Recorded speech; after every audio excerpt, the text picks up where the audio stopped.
उद्यमो मित्रवत् ग्राह्यः प्रमादं शत्रुवत् त्यजेत। उद्यमेन परासिद्धिः प्रमादेन क्षयो भवेत्। अर्थात मनुष्य को अपने जीवन में उद्यम को अर्थात प्रयास को मित्र की तरह अपनाना चाहिए एवं प्रमाद अर्थात आलस्य का परित्याग शत्रु की तरह करना चाहिए, क्योंकि उद्यम से परम सिद्धि प्राप्त होती है जबकि प्रमाद से क्रिया की सिद्धि भी नहीं हो पाती। अतः प्रमाद या आलस्य से रहे कोसों दूर, सदैव अपनाए उद्यम रूपी परम मित्र को। इसी संदेश के साथ अब सुप्रभात की वेला में हम भी प्रमाद को दूर करने और उद्यम के वैशिष्ट्य को आपके समक्ष निरूपित करने वाले संदेशों से भरे विशेष कार्यक्रम सुप्रभातम के नए अंक के साथ है प्रस्तुत।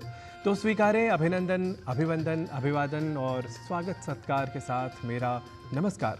मैं हूं नारायण दत्त मिश्र।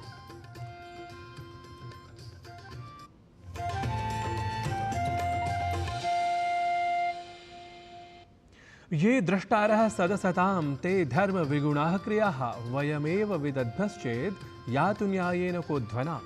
अर्थात सत असत अर्थात अच्छा या बुरा, इन दोनों की समीक्षा करने वाला ही अगर अन्यायपूर्ण आचरण करेगा तो न्याय पथ पर कौन चलेगा। अतः आवश्यक है कि अच्छे और बुरे की पहचान ठीक से की जाए और इसके लिए समय के सम्यक अभिज्ञान की होती है अत्यंत आवश्यकता। तो समय के अभिज्ञान की इसी अनिवार्यता को समझते हुए आरंभ करते हैं सुप्रभातम का आज के पंचांग के माध्यम से, जहां आप समय की भारतीय इकाइयों या कहें कि उनकी वैज्ञानिकता से हो लेते हैं परिचित।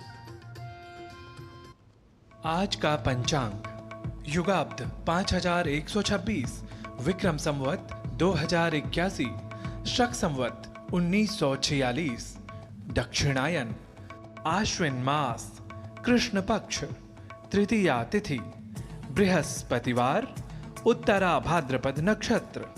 आज का दिन मंगलमय हो। तो यह थी प्रस्तुति आज के पंचांग की। अब बात अच्छे वचनों के प्रयोग के लिए आवश्यक प्रेरक श्लोक की। वक्तव्ये तु यदा वक्ता श्रोतारम अवमन्य वै स्वार्थमाह परार्थम तदा वाक्यम न रोहति।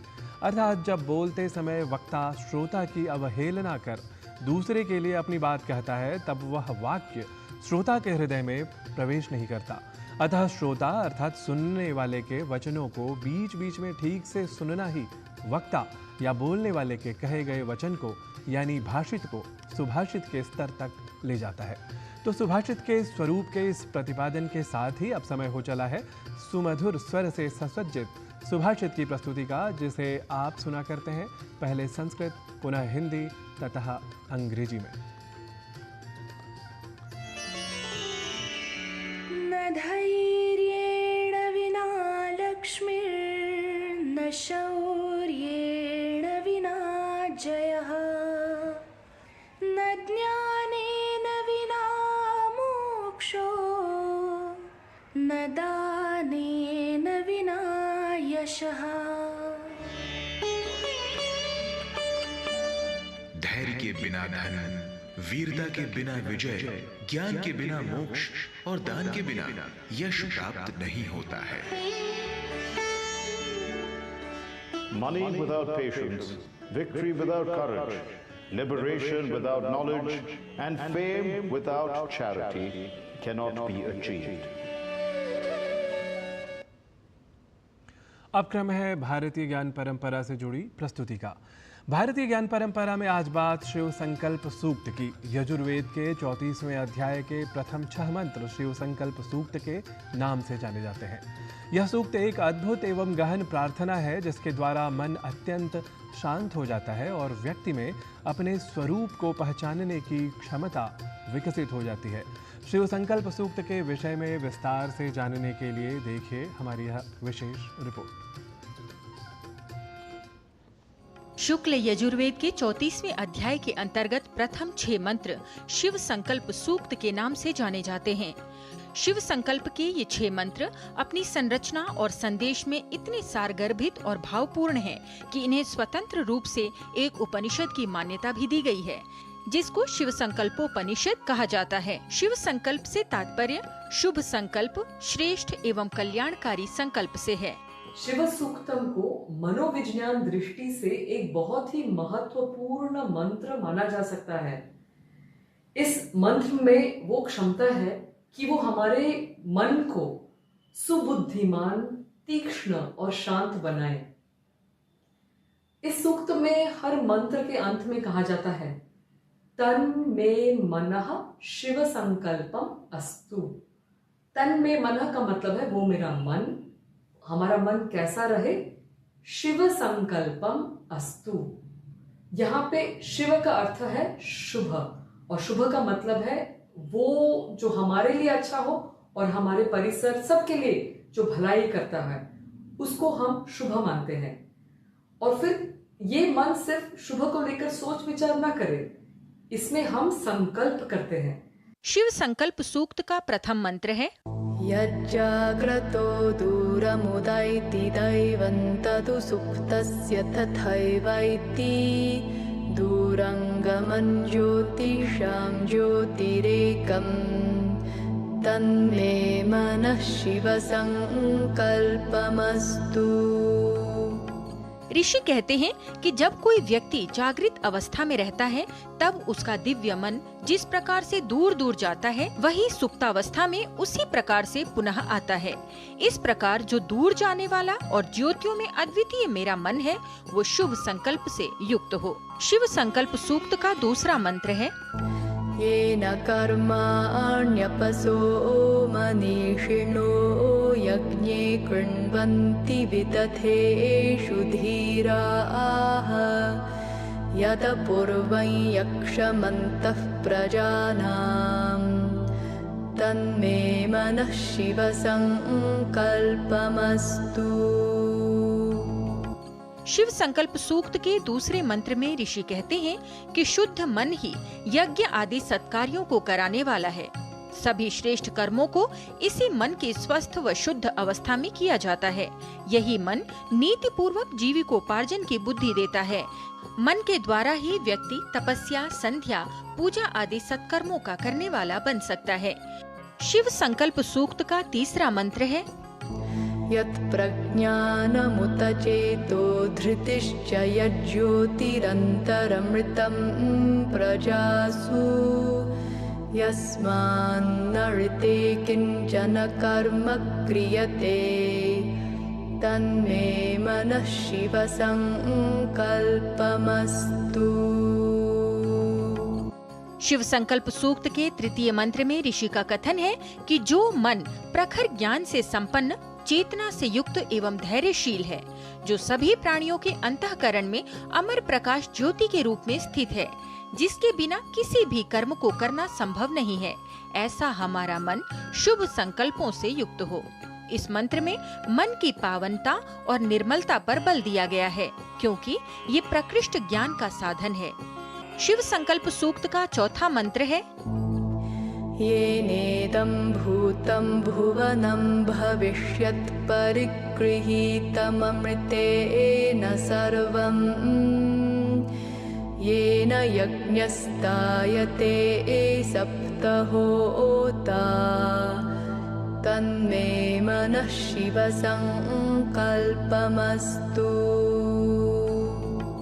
शिव संकल्प सूक्त के चतुर्थ मंत्र के अनुसार मन में सभी कालों का ज्ञान निहित है। जिस सनातन मन से भूत, भविष्य व वर्तमान तीनों कालों का प्रत्यक्षीकरण होता है, जिसके द्वारा सप्त होतागण यज्ञ का विस्तार करते हैं, ऐसा हमारा मन शुभ संकल्पों से युक्त हो। मन वस्तुतः अंतःकरण की ही एक वृत्ति है। अपनी वृत्तियों के कारण अंतःकरण मन, बुद्धि, चित्त और अहंकार इन चार नामों के द्वारा जाना जाता है।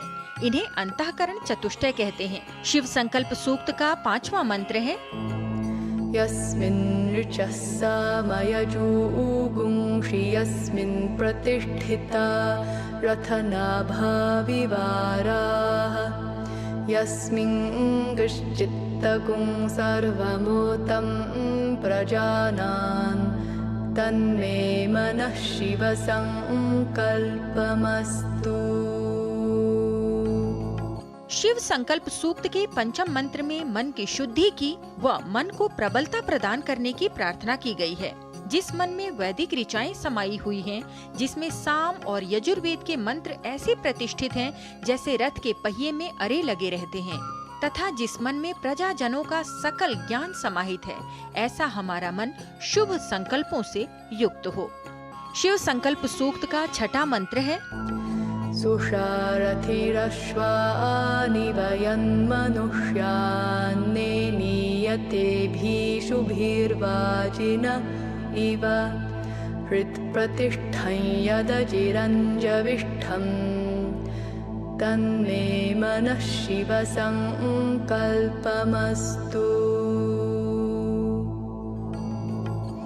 शिव संकल्प सूक्त के छठे मंत्र में ऋषि प्रार्थना करते हैं कि जैसे कुशल सारथी कुशलता से घोड़ों को संचालित करके गंतव्य तक ले जाता है, वैसे ही मन मनुष्यों को लक्ष्य तक पहुंचाता है।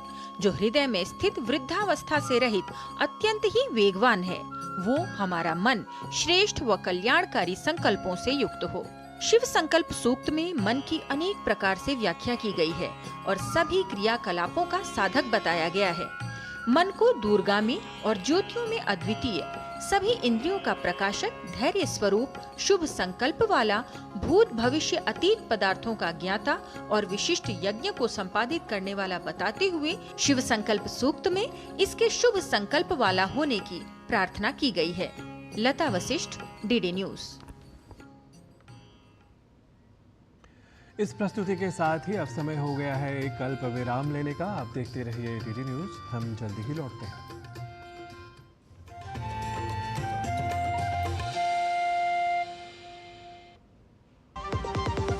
तड़के वाली, भोली भाली, मेहनत वाली, असली तड़के वाली, ये तो बड़ी समझदार, बड़ी होशियार, MDH के सही टेस्ट का असली test, MDH ginger garlic paste. सुरक्षा की गारंटी हर चीज में जरूरी है, चाहे वो मुश्किल स्टंट हो या अच्छी फसल। इसलिए ले आइए IIL के ट्रैक्टर ब्रांड का शिनबा, जो देता है सुंडी और ट्रिप से सुरक्षा की गारंटी।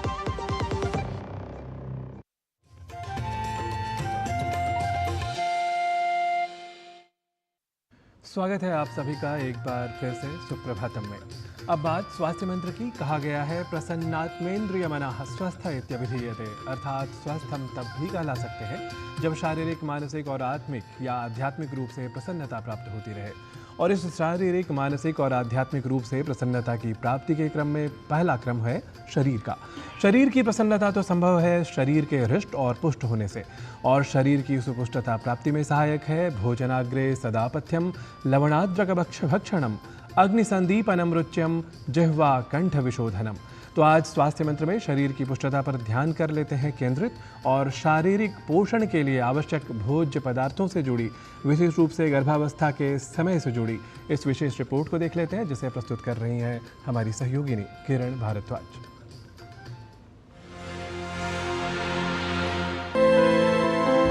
पोषण हर आयु के लोगों के लिए आवश्यक है, लेकिन जीवन की कुछ विशेष अवस्थाओं में पोषण का महत्व और भी अधिक हो जाता है। गर्भावस्था में पोषण की आवश्यकता अधिक होती है। गर्भवती महिला व गर्भस्थ शिशु के लिए सही पोषण मिलना आवश्यक है। गर्भावस्था में महिला जो खाती है और जिस तरह से रहती है, उसका सीधा असर उसके होने वाले बच्चे पर पड़ता है।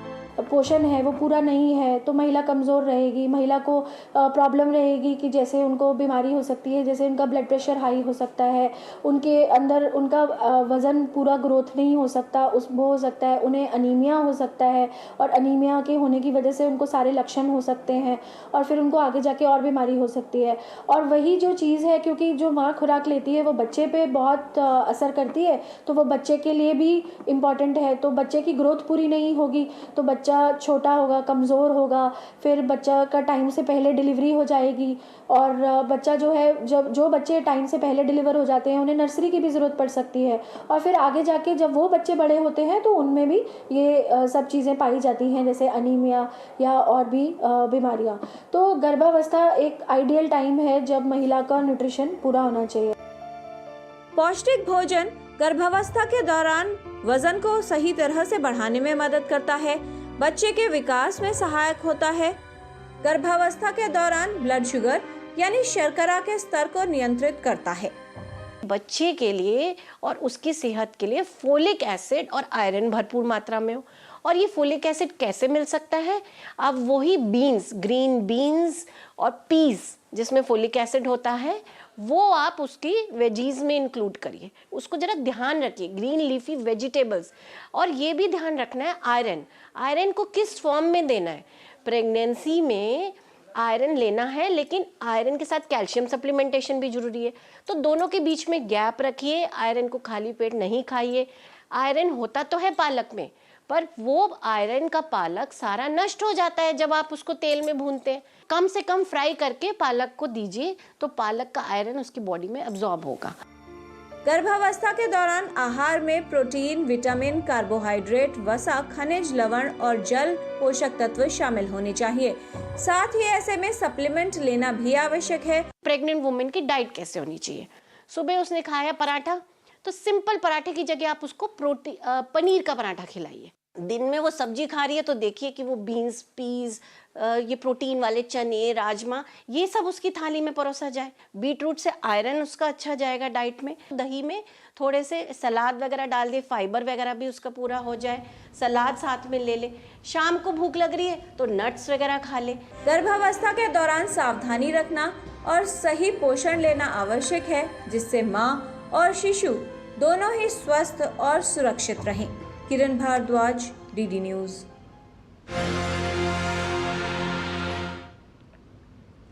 स्वास्थ्य मंत्र में चर्चित शारीरिक पुष्टता प्राप्ति के क्रम को ही हम योग के स्वरूप के साथ भी जोड़कर देख सकते हैं, क्योंकि शारीरिक, मानसिक और आध्यात्मिक रूप से यानी समग्र रूप से स्वास्थ्य को बनाए रखने में अत्यंत सहायक सिद्ध होता है योग। कहा भी गया है, श्रमक्लम पिपासोष्ण शीतादीनां सहिष्णुता आरोग्यम चापि परमं व्यायामादुपजायते। तो इस संस्कृत श्लोक के साथ आज योग की प्रस्तुति में महिलाओं के गर्भाशय की समस्या को समाप्त करने में योग की भूमिका को जान लेते हैं योग प्रभाग की आज के इस प्रस्तुति के साथ। यूटेरस, गर्भाशय, महिलाओं का एक महत्वपूर्ण अंग। इसे समग्र स्वस्थ रखने या अगर कोई असंतुलन हुआ है, कोई बीमारी आई है, तो उसे काफी हद तक ठीक करने में योग बहुत महत्वपूर्ण है। ये आसन गर्भाशय की मांसपेशियों को मजबूती प्रदान करते हैं, हार्मोनल बैलेंस को बनाए रखते हैं और प्रजनन क्षमता को सुधारने में मदद करते हैं। तो जानते हैं कुछ योग के आसन। पहला आसन हम जानेंगे भद्रासन, जिसमें दोनों पैरों को पास में लाते हैं और दोनों तलवों को मिलाकर रखते हैं। हाथों से अपने दोनों पंजों को पकड़ेंगे और जितना नजदीक ला सकते हैं अपने बॉडी के, अपनी हील को लेकर आएंगे। दोनों घुटनों को साइड में जमीन की तरफ डालने का प्रयास करेंगे और थोड़ा सा फ्लैप कर सकते हैं। ये पोजीशन यूटेरस एरिया को ब्लड सर्कुलेशन ज्यादा प्रदान करती है, इस एरिया को टोन करती है। हिप भी इसके साथ टोन होते हैं। ये क्रिया हम लेटकर भी कर सकते हैं। दूसरा आसन है मलासन। दोनों पैरों पर आराम से बैठेंगे, पैरों में पर्याप्त दूरी रखेंगे, दोनों हाथों से नमस्कार मुद्रा बनाएंगे और कोहनियों से अपने पैरों को दूर करने की कोशिश करेंगे। स्पाइन को सीधा रखेंगे। ये आसन यूटेरस एरिया को मजबूती देता है, हार्मोनल संतुलन बनाता है और मासिक धर्म संबंधी सभी समस्याओं में बहुत उपयोगी है। तीसरा आसन है सेतुबंद आसन, जिसे हम लेट कर करेंगे। साइड करवट करके लेट जाएंगे, दोनों पैरों को फोल्ड करेंगे, पंजों को जमीन पर लगाकर रखेंगे, हथेलियां साइड में, धीरे से अपने हिप्स को ऊपर उठाते जाएंगे। यह पोजीशन लोअर बैक को स्ट्रेंथन करती है, हार्मोनल का संतुलन बढ़ाती है और हमारे यूटेरस को मजबूती देती है। आगे इसी विषय पर जानते हैं कुछ practical tips yoga guru doctor हंसा जी योगेंद्र से। नमस्कार। महिलाओं में जो यूटेरस है उसको स्वस्थ रखना थोड़ा ध्यान देना पड़ेगा, क्योंकि इस एरिया के लिए आपको ज़रूरी है कि जो कपड़े हम पहन रहे हैं अंडर गारमेंट्स वो हमेशा ब्रीदेबल हो, कॉटन के हो और थोड़ा अलग हटके हो कि जिससे चमड़ी ब्रीथ कर सके, वो भाग हमेशा ड्राई रहे, गीला गीला ना रहे। ज़रूरी है कि हम थोड़ी सी उस तरह की एक्सरसाइज भी करें कि जिससे ये एरिया को कसरत मिल रही हो। बहुत ज़रूरी है कि आप थोड़ा थोड़ा पानी नियमित रूप से पीते रहें, हाइड्रेशन ज़रूरी है। चौथा, कोशिश ये की जाए कि हम चलें, सीढ़ियाँ चढ़ें, क्योंकि एक्टिव रहना बहुत ज़रूरी है, क्योंकि ओबेसिटी हटाना ज़रूरी है। ओबेसिटी से इस यूट्रस की हेल्थ भी सही नहीं रहेगी, इसलिए वज़न कम करना ज़रूरी। उस हिसाब से खान पान हो, उस हिसाब से एक्टिविटी हो तो बहुत फ़ायदा हो जाएगा। और कोशिश ये की जाए कि पीरियड की साइकिल को बराबर नोट करें, कब क्या हो रहा है, थोड़ा अवेयर हो जाए अपने स्वास्थ्य के बारे में, तो कहीं भी कुछ गलती हो तो झट से पता लगे, उसका ध्यान दें। बस कोशिश करें। नमस्कार। और सुप्रभातम में अब समय है एक और अल्प विराम लेने का। आप देखते रहिए डीडी न्यूज़।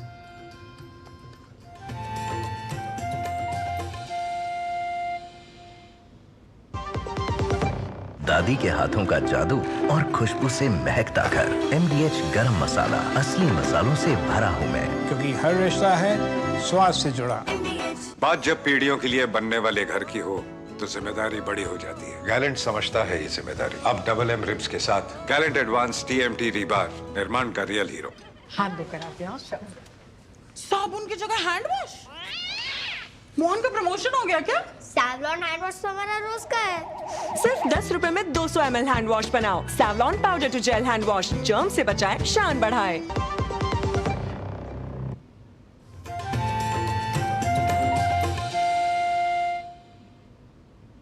अब बात कर लेते हैं संस्कृत सीखने के लिए।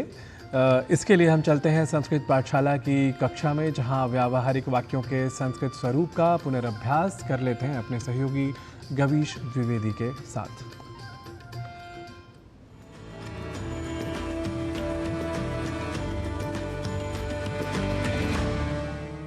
नमो नमः मित्राणि। संस्कृत पाठशालायाः एतस्यां नूतन कक्षायां भवतां सर्वेषां स्वागतम्। मम नाम गवीशः। संस्कृत पाठशाला में हम दैनंदिन जीवन में प्रयोग में आने वाले वाक्यों को बोलना सीखते आ रहे हैं। आइए सीखने के इसी क्रम को आगे बढ़ाते हुए चलते हैं कुछ नए संस्कृत वाक्यों की ओर। वाक्य यदि हो आप कहाँ थे, तो इसके लिए कहेंगे भवान कुत्र आसीत। भवान कुत्र आसीत, मैं पार्क में था। इसके लिए कहेंगे अहम उद्याने आसम। अहम उद्याने आसम। उद्यान शब्द संस्कृत का शब्द है जो पार्क के लिए प्रयोग होता है। इसके लिए वाटिका या और भी बहुत सारे शब्द उपलब्ध हैं। मैं वह बहुत चाहता हूं। मैं वह बहुत चाहता हूं, यदि यह वाक्य हो तो संस्कृत में कहेंगे तद अहम बहु इच्छामि। तद अहम बहु इच्छामि। यदि वाक्य हो कितनी शर्म की बात है, तो इसके लिए संस्कृत में कहेंगे कियत लज्जास्पदम। कियत लज्जास्पदम, यह मेरी गलती नहीं है। इसके लिए कहेंगे एषः मम दोषः न। एषः मम दोषः न, मेरा तो ऐतराज नहीं है। मम तु आक्षेपः नास्ति। मम तु आक्षेपः नास्ति। वाक्य यदि बनाना हो वह तुनक मिजाज का है, तो कहेंगे सह शीघ्र कोपी अस्ति। सह शीघ्र कोपी अस्ति, ऐसे गंभीर मत होइए। एवं गंभीरः मा भवतु, ठीक समय पर बता दिया। इसका संस्कृत बनेगा युक्ते समये सूचितवान। युक्ते समये सूचितवान। वाक्य यदि बनाना हो वह बहुत बकबक करता है, तो कहेंगे सह बहु जलपति। सह बहु जलपति। जलपति अर्थात बहुत बोलता है, बहुत बड़बोला है। यह तो उड़ती खबर है। यदि यह वाक्य हो तो कहेंगे एषा केवलम किम वदंती अस्ति। एषा केवलम किम वदंती अस्ति, कुछ नहीं होगा। यदि यह वाक्य हो तो कहेंगे किमपि न भविष्यति। किमपि न भविष्यति, ऐसे ही आ गया। एवमेव आगतवान। एवमेव आगतवान, भला बेकार ही क्यों जाएं। विना कारणम किमर्थम गंतव्यम। विना कारणम किमर्थम गंतव्यम, आपको क्या परेशानी है। भवतः किम अस्ति कष्टम। भवतः किम अस्ति कष्टम, आपकी बात सही है। यदि यह वाक्य हो तो संस्कृत में बोलेंगे भवतः वचनम सत्यम, भवतः वचनम सत्यम। मेरी बात कौन सुनता है? मम वचनम कः शृणोति, मम वचनम कः शृणोति। क्यों इतनी चिंता करते हैं? यदि यह वाक्य हो तो कहेंगे किमर्थम एतावती चिंता, किमर्थम एतावती चिंता। मित्रों, ये कुछ और वाक्य हमने आज सीखे हैं। इनका दैनंदिन व्यवहार में प्रयोग करके आप अभ्यास करते रहिए। कुछ और नए वाक्यों या नए विषयों को लेकर पुनः होंगे आपके समक्ष उपस्थित। तब तक के लिए नमो नमः, नमस्कारः, पुनर्मिलामः।